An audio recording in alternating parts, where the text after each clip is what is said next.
Mapagpalang araw po mga kapatid. Muli ko po kayong inaanyayahan na panoorin po ang video na ito. At siguradong ito na po ang sagot sa mga katanungan nyo na hindi kaya ipaliwanag ng mga mangangaral na naglipad sa ating mundo. At ang Operian Heritage Conservatory lamang po ang siyang may dala ng makatotohanan ng aral na ito. At ito po ay may layunin na tayo ay mamulat at makaalam kung bakit nangyayari ang mga bagay dito sa mundo. At marami pang iba. Mga hiwaga na nakasulat sa banal na kasulatan. Halina't panoorin po natin.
Masayang bati sa kapwa nating mga Pilipino mula sa Luzon, Visayas at Mindanao.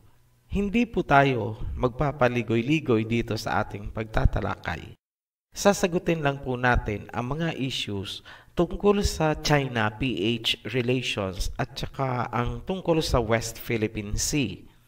Pagkatapos nito, tanungin po ang sarili kung tama ba ang attitude natin sa China. Kung nagagalit ka sa China, fine, wala pong problema sa atin yan. Pero, tanungin mo rin ang iyong sarili kung dapat nga bang magalit. Kung napamahal naman sa'yo ang China, tanungin mo rin ang sarili mo kung tama ba. Reality check po ito. Gamitin sana ang tamang pag-iisip para timbangin ang mga sitwasyon. Hindi po kasi tama yung basta galit ako. At basta gusto ko sila, dapat po ay may basihan. Sisimulan natin ang pagtatalakay sa history ng ating mga ninuno para makita kung ano ang China sa atin at ano tayo sa kanila. Pagkatapos niyan, nasa inyo na po ang pagpapasya. Paunawa, alisin muna ang pagkasuklam at mga prejudice. Kumbaga, reset muna ang isipan. Bigyan ng daan ang impormasyon para maintindihan. Balikan natin ang panahon ng ating mga ninuno. Mahigit 300 years bago pa man dumating ang mga Kastila, ang ating mga ninuno ay may maayos ng relasyon sa China. Pumupunta pa sila sa Beijing upang mag-courtesy visit sa Chinese Emperor. Dahil sa magandang relasyon, umusbong ang ekonomiya ng ating lupain na noon ay hindi pa ganap na bansa. Itinuring ang Manila bilang metropolis of the Eastern World. Ibig sabihin, tayo ang itinuturing na sentro ng komersyo at kalakaran sa silangan. Maraming barko mula sa iba't ibang panig ng mundo ang dumadaong sa Pasig River upang makipagkalakalan. Konektado tayo sa maritime route ng ancient Silk Road. Yan ang glorious days bago dumating ang mga Europeans. Sa alinmang bansa sa Southeast Asia, namumukod tanging ang China ang permanente at pinakamalaking trading partner ng mga Pilipino. Magaling silang mag-imbento ng mga simpleng produkto na talagang kailangan ng tao, kagaya ng sipilyo, karayom na pangtahi, at higit sa lahat, papel. Likas sa mga incheck ang pagiging creative or inventor. Paikot-ikot na ang mga incheck sa ating mga isla bago dumating ang mga Kastila. Walang pangyayari or kahit katiting na senyales na ninais nilang sakupin ang anumang bahagi ng lupain or karagatan. Ang tanging hangad nila ay magandang relasyon para tuloy-tuloy ang komersyo. Ang tawag sa atin ng mga Inchik noon ay Golden Neighbor. Mula sa Boxer Codex, makikitang ang sinaunang mga Pilipino ay sagana sa ginto. Yan ay dokumentado din ni Pigafetta, isang Italianong manunulat at historian ni Magellan. Tingnan natin ang mga pangyayari sa panahon ng mga Kastila.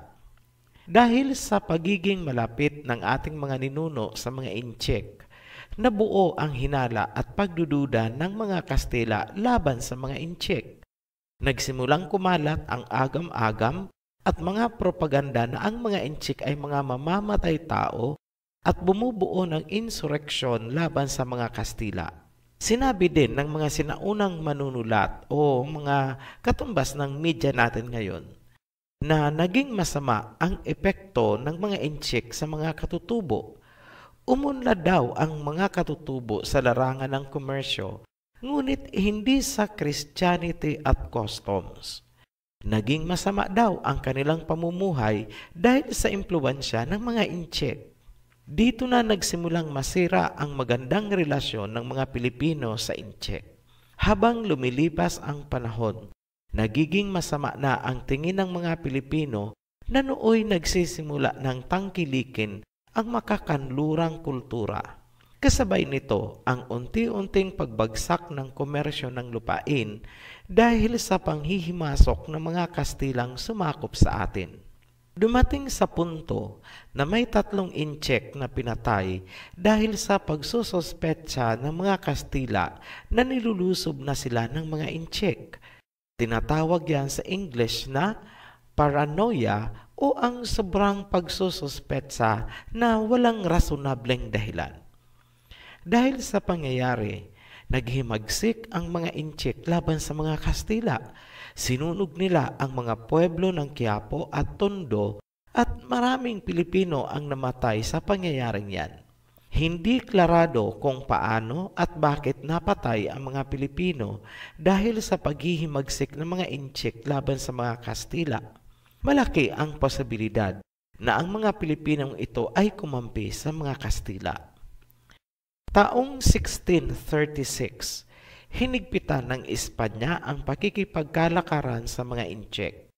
Hindi pinayagang makapasok sa South America ang mga produkto na nanggagaling sa China at Pilipinas. Sa makabagong panahon, ang tawag natin dito ay trade war na kagaya ng nangyayari sa pagitan ng China at Amerika ngayon. Dito na tuluyang bumagsak ang ekonomiya ng Manila at ng buong Pilipinas. Nawala ang ningning ng Pilipinas bilang metropolis ng Eastern world. Dahil sa pagbabawal ng mga produkto galing China at Pilipinas, kinapos din ng supply ang South America at mga karatig bansa. Sa madaling salita, hindi lamang ang Pilipinas at China ang nagdusa, kundi pati ang South America at mga karatig bansa gaya ng Mexico at Brazil. Dahil sa pagbagsak ng ekonomiya, muling binigyang laya ng mga Kastila ang mga Inchik na muling magkomersyo. Muling bumalik ang mga Inchik sa Pilipinas noong 1639. Ngunit, hindi lamang bilang mga mangangalakal or merchants, kundi bilang mga colonists or mananakop na. Gusto nilang agawin ang lupain ng Pilipinas mula sa mga Kastila. Ang mga Inchik na ito ay nanirahan sa Calamba, Laguna.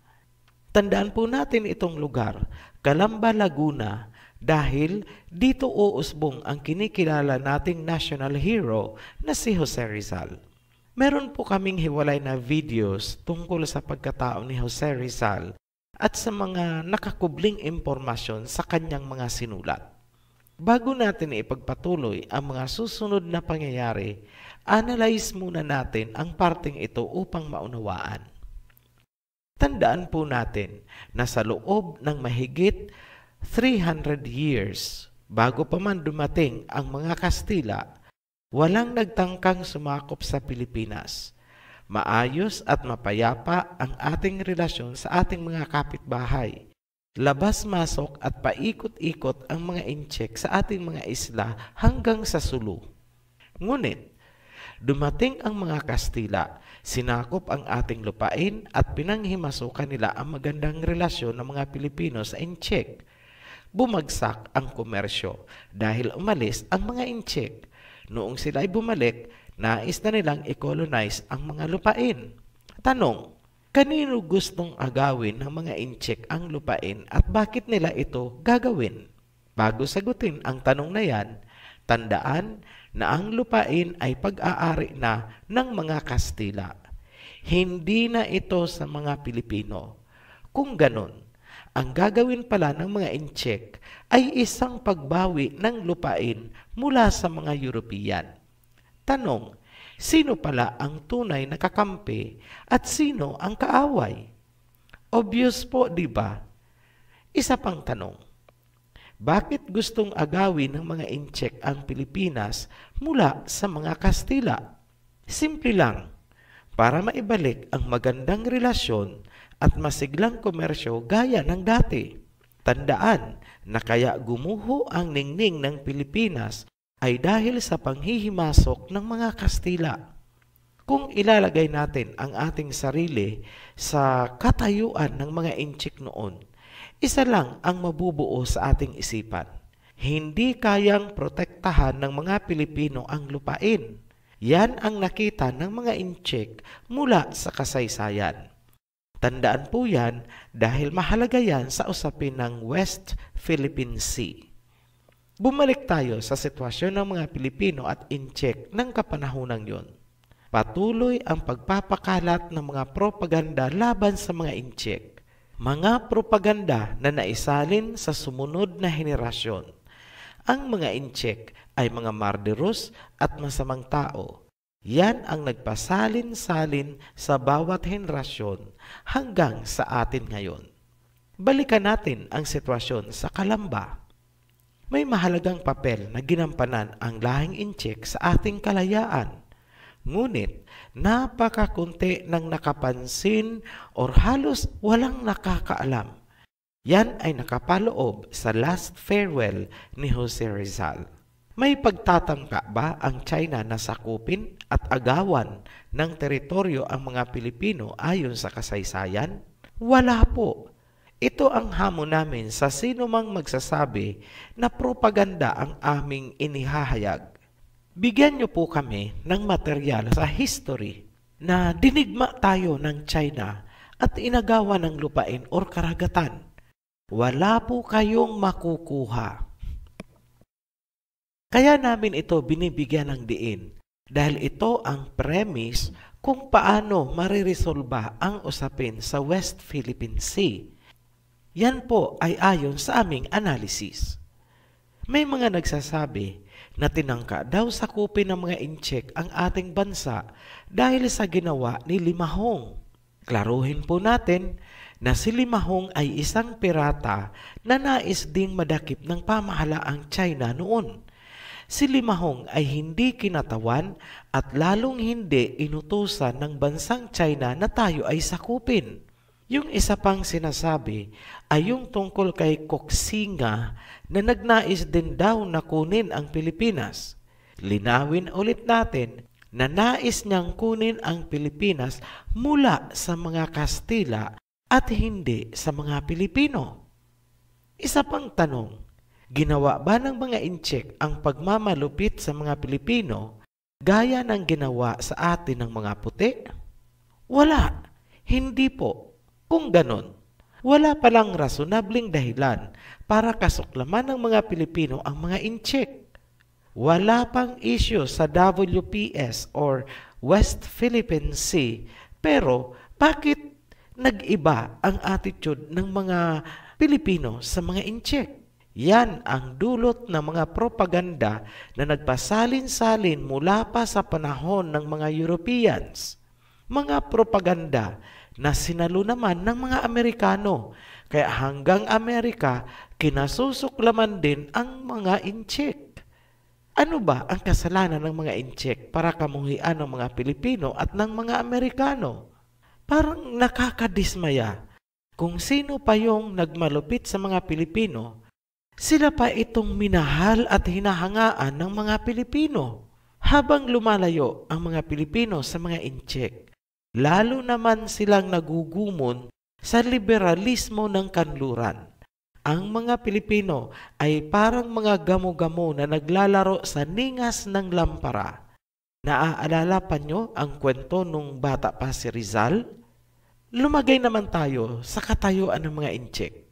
Ano kaya ang tingin nila sa ating mga Pilipino ayon sa mga pangyayaring nasa kasaysayan? Una, nakita ng mga incheck na noong wala pa ang mga European, maayos ang relasyon natin sa kanila. Alam nyo, ang ganyang sitwasyon ay mai-imagine mo sa dalawang bata na nasa nayon. Matalik silang magkaibigan. Ngunit, noong may dumating na isang Manilenyo, iniwan ng isang bata ang kanyang kaibigan at ayaw niya na itong maging kalaro kasi may bago na siyang kaibigan kahit na binabatok-batukan siya nung galing sa city. Ganyan po ang nangyari. Dahil sa madali tayong napasok ng mga Europeans, sinakop ang lupain at pinagmalupitan ang mga Pilipino, ibig sabihin, hindi kaya ng mga Pilipino na ipaglaban ang kanilang mga teritoryo. Alam din ni China kung paanong nawala sa Pilipinas ang Sabah na napunta sa Malaysia. Pangatlo, hindi marunong lumingon ang mga Pilipino sa magandang relasyon ng ating mga ninuno. Tandaan, dahil sa mga incheck, kaya naging metropolis of the Eastern world ang Pilipinas noon. Nangyari na po yan at hindi na natin pwedeng baguhin. That is already part of the history. Kung meron mang pwedeng baguhin, yun ay ang attitude natin. Ipasok natin ang West Philippine Sea issue. Sana po maging bukas ang isipan ng mga Pilipino tungkol sa usaping ito. At ulitin po namin, ito po ay sarili naming analysis. Ang West Philippine Sea ay hinayaan ng mga incheck sa mga Pilipino sa loob ng napakahabang panahon mula pa sa ating mga ninuno hanggang 20th century. Ngunit, kung papansinin, ang West Philippine Sea ay maituturing na parang isang common na bakuran ng maraming magkakapitbahay. Parang isang compound na si China ang nasa pinakadulo ng looban. Sa bakuran na yan, dumadaan ang maraming bansa ng silangang Asya papunta sa Indian Ocean. Ngayon, hinayaan ng China sa mga Pilipino ang bakuran, katumbas noon ang ating responsibilidad na siguraduhin na walang kaaway na makakapasok o uukupa sa teritoryong yan. Ngunit, sa paglipas ng mga panahon, nakita ni China na walang kakayahan ang mga Pilipino na i-secure ang compound. Katunayan, nawala sa atin ang Sabah. Alam ni China na dahil sa kawalan ng kakayahan ng mga Pilipino na protektahan ang compound or West Philippine Sea, pwede itong okupahin ng ibang lahi, lalo na ang mga Americans na kaalyado natin. Pag nagkaganon, delikado o manganganib ang seguridad ng compound kung hahayaan lang sa mga Pilipino. Napansin ng China na wala talaga tayong kakayahan na protektahan ang lugar at sobra pa tayong dikit sa mga kalaban nila. Nakikita ni China na magiging tambayan ng kanilang mga kalaban ang West Philippine Sea, call it military exercises na kalaunan ay naka-station na. Kung sa ordinaryong buhay, imagine mo yung may kapitbahay ka. Iisa kayong compound, tapos makikita mo, andon nag-i-standby ang mga kalaban mo. Ganun po ang dating kay China. Ngayon, kung ikaw si China na gusto mo ring masecure ang iyong bahay, ano ang gagawin mo? Simple lang, di ba? Babakuran mo ang compound para makatulog ka ng mahimbing sa gabi na walang agam-agam. Lalagyan mo ng checkpoint. Lalagyan mo ng guardhouse. Ganun po ang nangyari. Nagkaroon ng military facility si China sa West Philippine Sea. Ngayong nabakura na yan ng China, ano ang sinabi nila? Hindi namin ipagdadamot sa inyo kung anumang produkto ang makukuha dyan. Hating kapatid tayo, mas malaki pa ang ibibigay namin sa inyo. Huwag lang kayong makikipag-deal sa aming mga kalaban dahil kahit naman sa simula, hindi tayo nagkaroon ng alitan. Tayo ang magkapitbahay. Ang tawag pa nga namin sa inyo noon ay Golden Neighbor. Kung makikipag-cooperate ang mga Pilipino sa ganyang arrangement, magkakaroon ba ng kapayapaan? Oo naman. Masisimula na bang anihin ang biyaya ng dagat? Yes, makakaginhawa po ang Pilipinas. Ngayon, tingnan naman natin ang kabilang anggulo. Yun ay kung paiirali natin yung attitude natin na amin yan, teritoryo namin yan, panalo kami sa UNCLOS, panalo kami sa The Hague, fine, panalo tayo sa papel. Tanong, sino ang magpapatupad ng court ruling? May sheriff po ba ang UNCLOS? O kaya ang UN? Wala. Ano ang sasabihin nila? Mag-usap na lang kayo ni China, basta yan na ang ruling namin. Ano na ngayon, mga Pilipino? Balik kay China at ginawa mo lang komplikado ang sitwasyon. Dahil hindi ka na haharapin ni China bilang kaibigan, kundi bilang kalaban. Nawala na siya ng tiwala. Ano ngayon ang choice ng mga Pilipino? Hihingi ng tulong kay Amerika? Dalawang bagay po ang pwedeng mangyari. Tingin niyo po ba, makikinig ang China kay Amerika? Hindi po sila magkasundo mula pa noon hanggang ngayon. Magiging war zone lang ang Pilipinas pag nagkamali. Kapag pumasok si Amerika at ang kanyang NATO at magkaroon ng direktahang komprontasyon, sasakluluhan ni Russia ang China. Magkaibigang dikit po ang dalawang bansa na yan. Ano ang kalalabasan? 2 missile po ang nakaumang sa Pilipinas. Isa mula sa Russia at isa mula sa China. Bakit? Naandito po kasi ang mga kalaban nila. Ngayon, gusto niyo po ba na mangyari ang ganon? Wala pong matinong pag-iisip ang gugustuhin yan. Kung ganon, ano pa ang isang possible na reaction or action ni Amerika? Pwede siyang umiwas, magsawalang kibo para makaiwas sa komprontasyon. Kapag ganon ang ginawa ni Amerika, paano ka Pilipinas? Aba, nalagay ka sa alanganin. Hindi ka na nga natulungan ni Amerika, ginalit mo pa si China. Ganyan po ang mangyayari. In short, lalong magiging komplikado ang sitwasyon at masisira ang initial trust na nagsisimula ng sumibol sa pagitan ng Pilipinas at China. Yan po ang aming geopolitical analysis. Meron din kaming inilahad na biblical analysis. Ito yung most peaceful at naaayon sa Biblia. Para maintindihan nyo po yan, panoorin nyo po muna ang Crispin and Basilio series. At pagkatapos nun, tsaka nyo panoorin ang series ng Two Witnesses. May intindihan nyo rin po ang prophecy tungkol sa two witnesses kapag sinundan nyo po yung mga videos na yan. Para naman sa mga nagsasabing ang China daw ang dragon na sinasabi sa Biblia, makinig po kayong mabuti. Ang dragon ng Revelation ay may 7 heads. Hindi po yan ang China dahil ang dragon po ng China ay isang mythology at iisa lang po ang ulo, hindi po 7. Maliwanag po na hindi yon ang tinutukoy ng dragon sa Revelation. Sana po klarado sa inyo yan.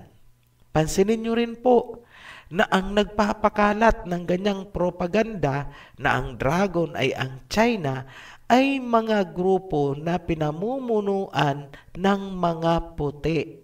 Dapat mapansin nyo po ang anggulo na yan. Hindi basta paniniwalaan nyo na lang porket nasa Bible daw, nasa Bible. Tingnan nyo kung yung sinasabi nila is nasa Bible ba talaga. Ang nasa Bible, may 7 heads yung dragon. Tapos ituturo kayo doon sa dragon mythology ng China, iisa lang po ang ulo nun. So, ibig sabihin, niloloko po kayo. O, ganyan lang po mag-analyze. Ginagamit nila ang Biblia bilang propaganda laban sa China at Russia. Ngayon, alam nyo na po kung saan papunta ang mga taong bumabaluktot sa mga prophecy. Sa bottomless pit. Hanggang dito na lang po. Maraming salamat sa inyong pagsubaybay sa aming mga video. Kung sa tingin nyo po ay may katuturan at makakatulong ang video na ito, paki-like and share po para naman maraming makapanood. We invite you also to subscribe on our channel para kayo ay updated sa tuwing kami ay mag-a-upload ng bagong video. Maraming salamat po. Be blessed. Mga kapatid, kung niyo pong napanood ang kabuuan ng video na ito at kung niyo pong nagustuhan ang mensahe at aral, paki-like, subscribe, and share po. Marami pong salamat. Be blessed. Shalom.